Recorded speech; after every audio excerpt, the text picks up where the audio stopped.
Olá, sejam bem-vindos ao PodPsi, Conversas que Cuidam da Mente, o seu podcast de saúde mental. Neste espaço vamos falar sobre a mente, emoções e bem-estar de forma simples e sem tabus. Eu sou a Goreti Gonçalves e hoje vamos falar de um tema que muito provavelmente já vos passou pela cabeça ou pelo corpo, burnout. Vamos falar sobre o burnout. Aquela sensação de estar sempre cansado, sem paciência e sem motivação, onde supostamente não era indicador de o estar. Será que é só stress? Será que é normal? Será que estamos mesmo a chegar ao nosso limite? O burnout tornou-se uma das principais preocupações de saúde mental no século XXI. Fico por aqui porque hoje vamos tentar perceber o que é burnout, como identificar os sinais e como colmatar essas dificuldades. Para nos ajudar a perceber melhor esta questão, temos connosco a doutora Carolina Almeida. Olá, doutora, Olá. seja bem-vinda, médica psiquiatra no Centro Hospitalar de Leiria e na Psicoajuda. E para darmos início à nossa conversa, ia lhe questionar o que é exatamente burnout. Como é que podemos designar o conceito de burnout?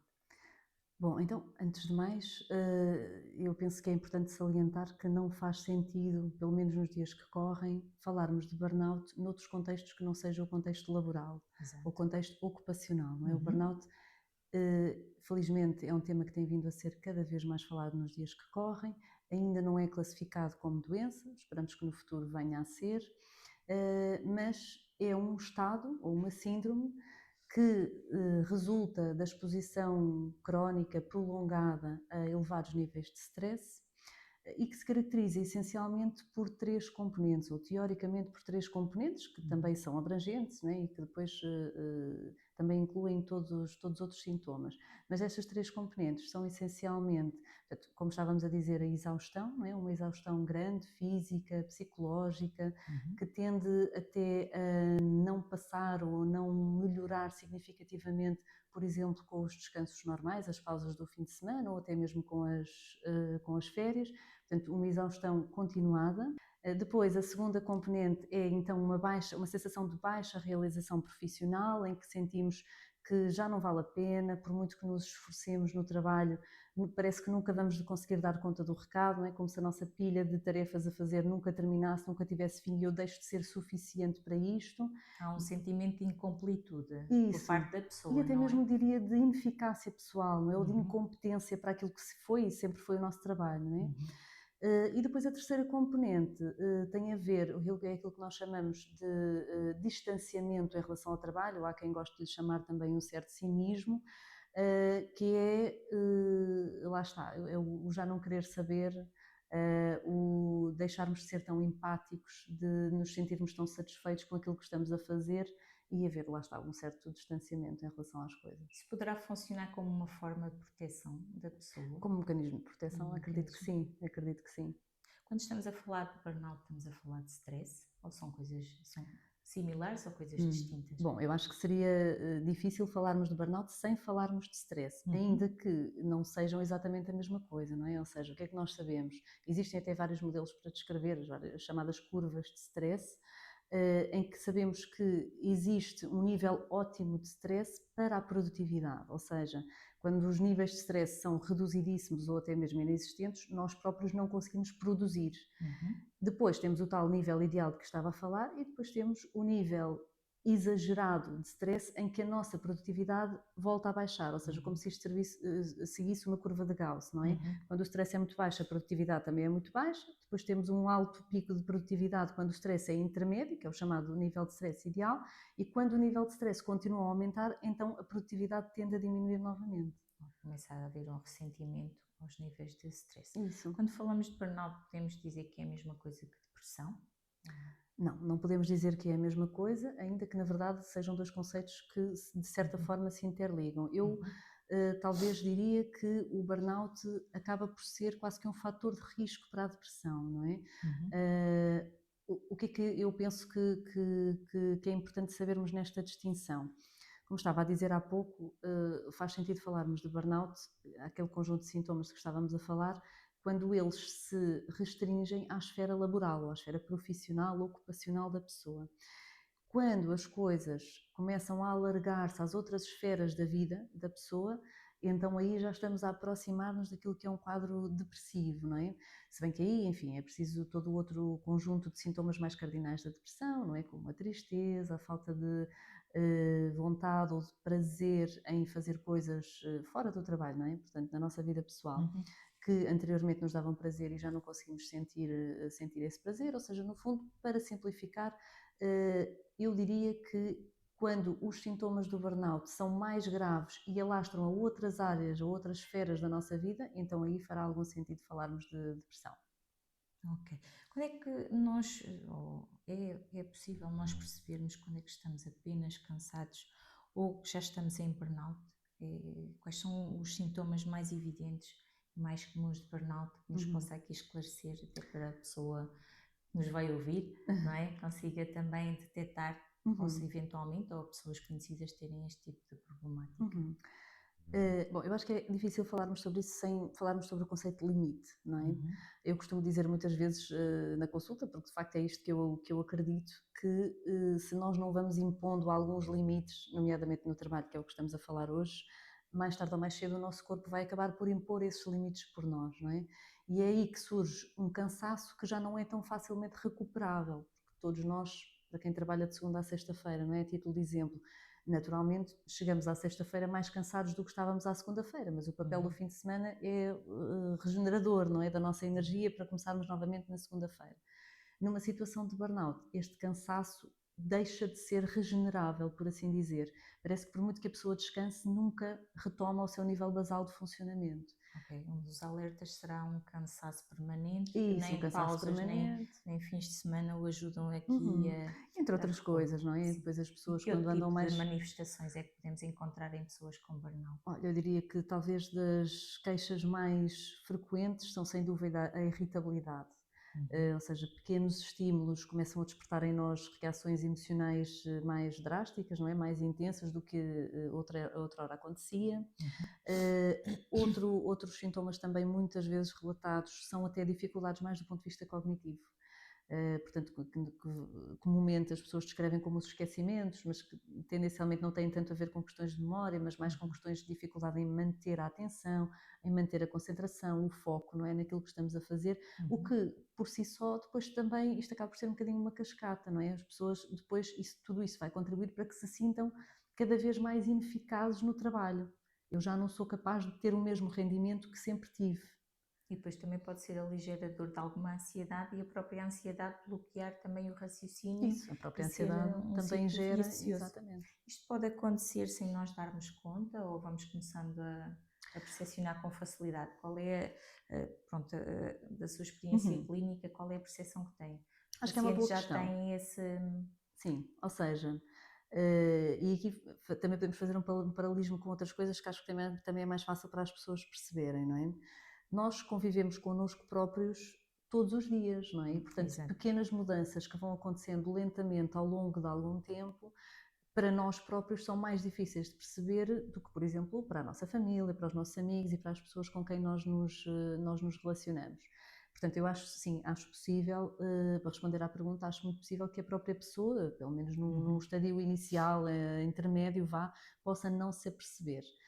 Daí que seja sempre importante também ouvirmos as pessoas que gostam de nós e que se preocupam connosco, aqueles comentários de olha, mas tu não andas bem, estás com um aspecto mais cansado, o que é que se passa? Não desvalorizar este tipo de E até comentários. questionar, sentes-te bem? Quanto Uhum, tempo é que tens esse tipo de sintomatologia? é isso. Para a pessoa também se realizar que não anda bem. Uhum, Isto é um fenómeno, pronto, segundo alguns estudos que já foram divulgados, que está a crescer de forma galopante em Portugal. uhum, Existe alguma razão específica à população portuguesa estar a uhum. ter síndromes de burnout com esta intensidade?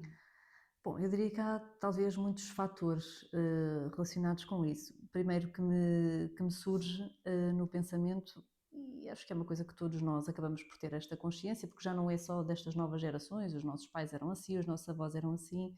O povo português, de forma geral, é um povo trabalhador, não é? E isto é até reconhecido, por exemplo, quando há imigração, Internacionalmente. exatamente, quando os Uhum, portugueses vão para outros países trabalhar, nós somos um povo de trabalho. De facto, acho que isto é uma questão mesmo cultural uhum, nossa. E lá está, isto não tem que ser só negativo, não é? Também tem coisas exato. positivas, na verdade. mas entendemos muitas vezes que o nosso valor enquanto pessoas está intimamente relacionado com o nosso valor profissional. Daí que depois muitas vezes as consequências acabem, lá está, por se estender, as consequências do trabalho não correr tão bem, acabem por se estender às outras esferas da nossa vida. Mas esta cultura do trabalho vê-se nas coisas mais simples, não é? Cá em Portugal, de forma geral, o trabalhador que termina o horário de trabalho e que sai é visto como não veste a camisola, não tem o espírito de missão, não está realmente comprometido com a empresa, quer mais é pôr-se a andar e não se preocupar mais com o trabalho. Enquanto que, por exemplo, noutros países, por exemplo, nos países nórdicos, as coisas não acontecem assim, não é? Portanto, há um alerta muito maior para estas questões relacionadas com a saúde mental, até mesmo com a nossa capacidade de conciliação da vida pessoal ou vida familiar com o trabalho, e cá em Portugal tende a não haver tanto isto.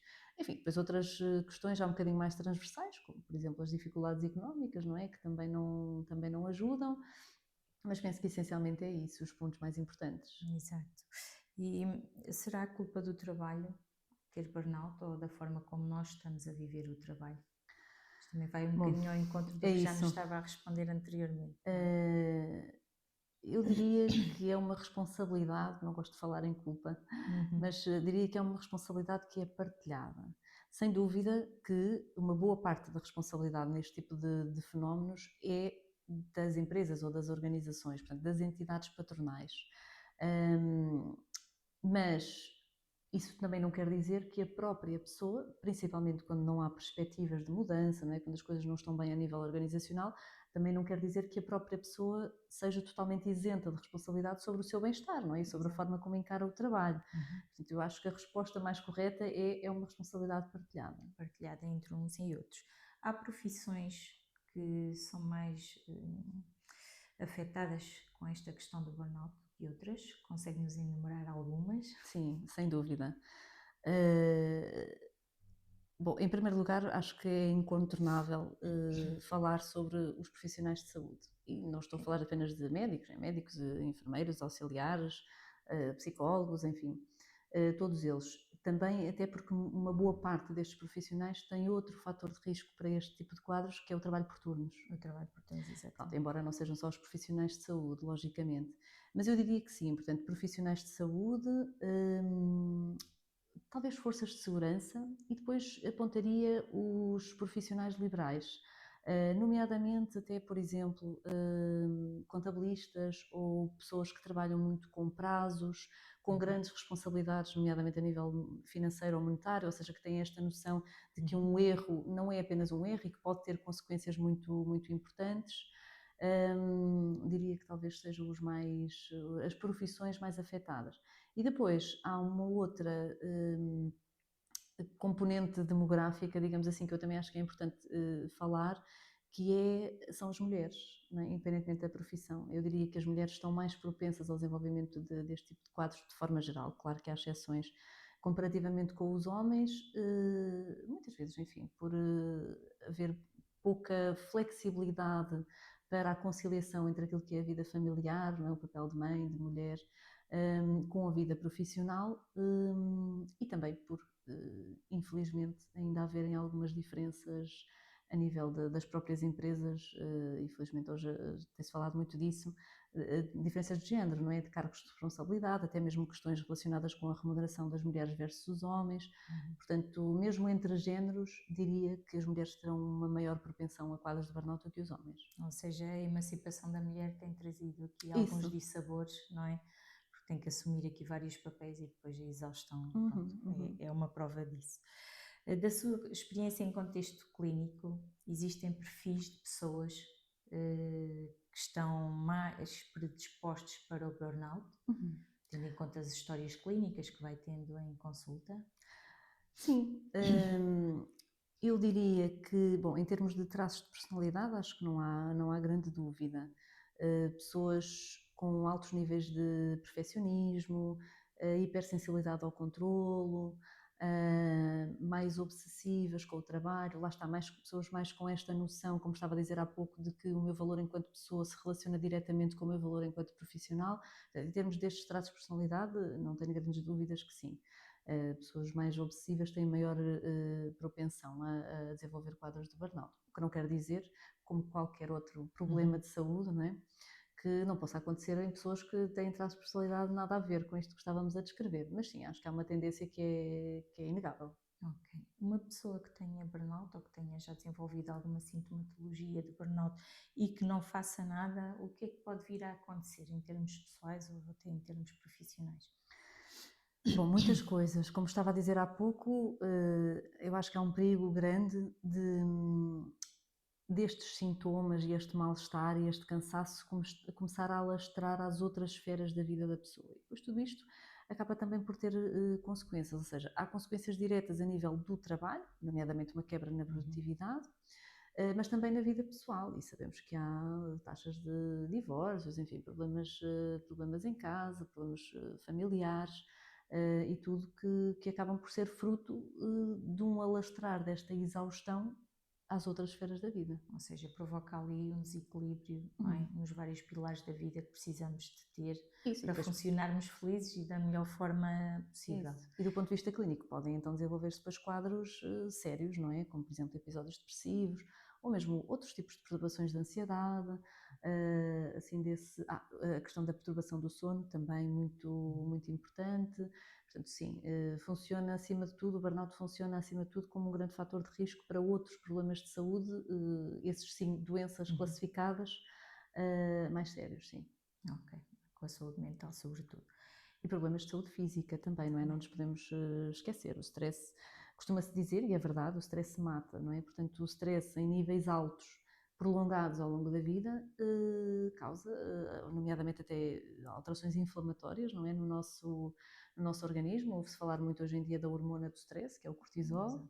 Também se sabe muito bem, portanto, está muito bem já estabelecida a nível da literatura a relação entre a inflamação e o desenvolvimento das mais variadas doenças mentais ou problemas de saúde mental.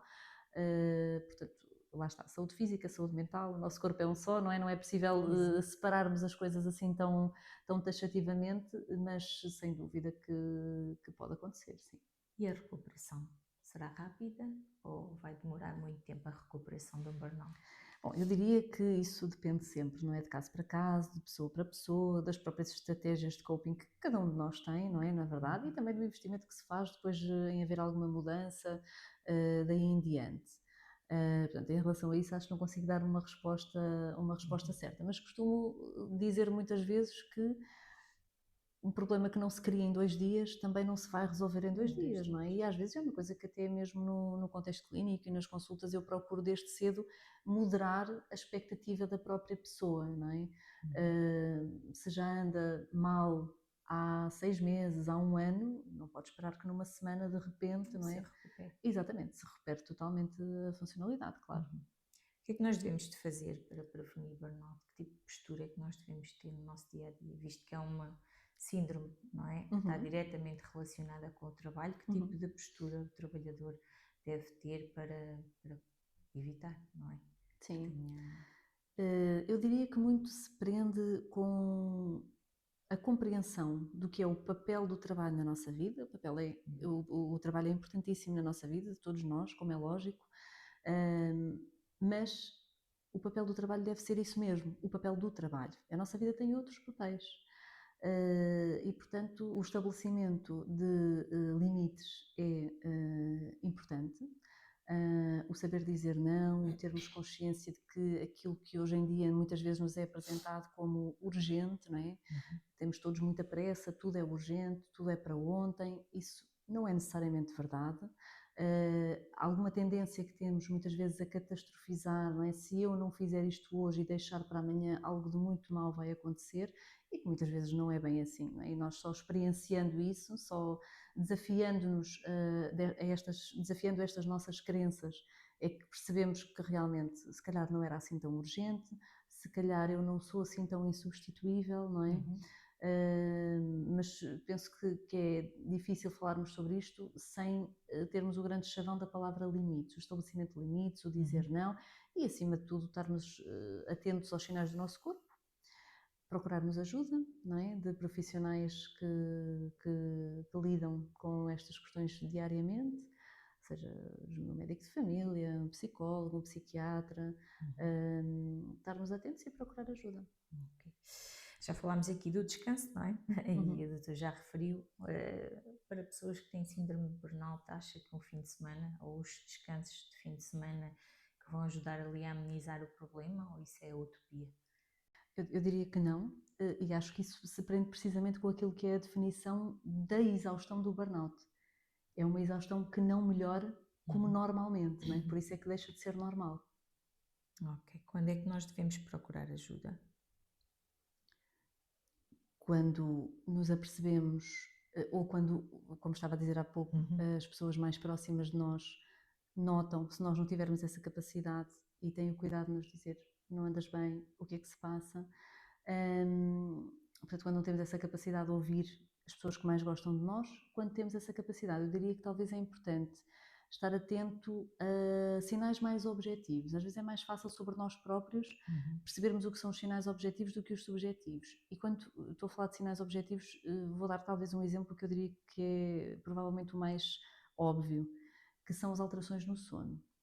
Que é uma função fisiológica, Vital. não é? Vital, que todos nós precisamos. Quando sempre dormimos bem e de repente como se começa a custar-nos muito a adormecer, quando há um prejuízo ou da qualidade ou da quantidade de sono, não é? Ou os pesadelos, os sonhos, seja com conteúdo relacionado com o trabalho ou não, porque a verdade é que não tem que ser, não é? Para haver uma alteração qualitativa do sono, ou o acordar mais cedo, ou os múltiplos despertares durante a noite, ou até mesmo o acordar mais cedo antes do dia de ir trabalhar, começarmos a sentir aquela inquietação e aquela ansiedade, aquela angústia Uhum. ao domingo, por exemplo, antes de ir trabalhar. Penso que é por aí. Que nós devemos, ou até se nós observarmos alguém, Uhum, propor, uhum. pedir ajuda. Agora temos aqui um fator muito importante, não é? As empresas, não é? Qual é o papel que as empresas deverão assumir por forma a reduzir ou prevenir burnout? Que ambientes devem ser privilegiados no mundo empresarial, Hum. na sua opinião? Acho que também é uma pergunta que dava pano para mangas. Eu acho que hoje em dia, felizmente, daquilo que vou ouvindo, há cada vez mais empresas aparentemente sensibilizadas para estas questões. Uhum. Se na prática estão assim tão sensibilizadas ou não, não tenho a certeza. Porque agora fala-se muito de sessões de team building, Uhum. há empresas até que têm, ou que oferecem palestras sobre saúde mental e tudo Uhum. isto, assim muito a correr, muito sem haver propriamente horário para os funcionários frequentarem estas sessões, dá-me honestamente a sensação de que às vezes é um bocadinho mais para inglês ver do que propriamente para... Medidas verdadeiramente Exatamente, com a com a intenção intenção, de. exatamente, sim. Uhum. Mas bom, apesar de tudo, acho que é melhor isso do que antes, que não nem se falava de todo destas questões. Eu diria que, e há estudos sobre isto, na verdade, o que é que os trabalhadores valorizam mais? Valorizam, ponto número um, a valorização do seu trabalho, e quando falamos de valorização do trabalho, não estamos a falar necessariamente de questões remuneratórias, não é? A valorização do trabalho pode ser sentida pelo trabalhador de outras formas, às vezes formas simples como o elogio, como o deixar, por exemplo, tirar o dia do aniversário para não vir trabalhar, coisas simples. Haver esta valorização, haver esta percepção da valorização é importante. Depois, eu diria também o acesso, e porque felizmente já há empresas que oferecem isto, o acesso a consultas de psicologia, Uhum. a consultas de medicina do trabalho, às vezes até a consultas de psiquiatria, ou oferecer, por exemplo, os seguros de saúde que cubram estas opções, são também muito valorizadas pelos trabalhadores, e penso que é assim nesta linha. Ou seja, criar medidas e condições para que as pessoas se sintam à vontade e que possam também elas Uhum, interagir e participar, uhum, não é, no desenvolvimento claro. E das organizações. criar um ambiente de tranquilidade e de diálogo, de confiança, para que a pessoa, se não se sentir bem, possa dizer que não se sente bem, que Manifestar-se. precisa de ajuda, se há alguma mudança que acha que é importante ou não, haver esta abertura e não viver no clima do medo, o que é que me vai acontecer se eu falar, se calhar vão-me ver como uma pessoa mais fraca, que não aguenta o trabalho, posso até vir a ser despromovido por causa disto, porque na verdade isto não é disparatado, há pessoas que de facto têm este tipo de Vivem receios. essa realidade, não é? Exatamente, e que tendem até mesmo a catastrofizar estas questões, a questão do eu não posso dar parte fraca, se eu vou parar agora, eles vão arranjar outro para o meu lugar, não é? Como se tivéssemos que ter sempre a nossa armadura, a aguentar tudo, porque senão, Para não sermos despedidos, não é? isso, pelo receio de que possa ser pior. Ou Sim, seja, está aqui um bocadinho incutida a cultura do medo, não é? isso, O medo de ser isso. substituído. Doutora Carolina, chegámos ao fim. Agradeço imenso. Acho que ficámos muito esclarecidos relativamente a esta problemática, ainda mais, não é? Havendo estas taxas a nível do nosso país. Chegámos ao final do terceiro episódio do PodPsi, o seu podcast de saúde mental. Se há uma coisa que este episódio nos esclareceu é que estar exausto frequentemente não é normal, não é? Mesmo que assim o pareça. O burnout não acontece de um dia para o outro, não é? E também vai desaparecer muito devagar, pronto, não desaparece sozinho. Se identificou com este tema, também se calhar está na altura de abrandar, não é? Ou de pedir ajuda. Se gostou deste episódio, partilhe com os seus amigos, não é? Familiares e conhecidos. No próximo podcast iremos continuar a explorar questões sobre saúde mental. Fique atento. Obrigada por assistir ao PodPsi.